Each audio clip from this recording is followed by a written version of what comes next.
دو نفر به نام احمد و محمود بیمار یه آسایشگاه روانی بودن. یه روز در کنار استخر داشتن قدم میزدن. احمد یهو خودشو میندازه قسمت عمیق استخر و میره زیر آب.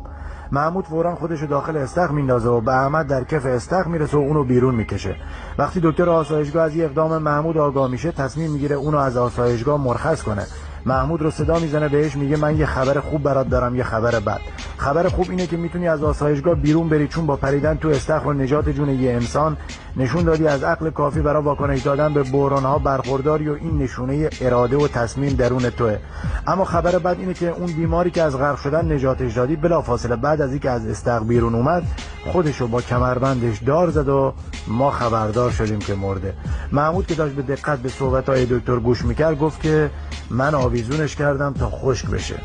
خلاصه خواستم بگم دوربر ما پر از احمد و محموده. اگه مثل احمد یه روزی غرق شدین، دلخوش به نجات توسط محمود یا محمودها نباشین.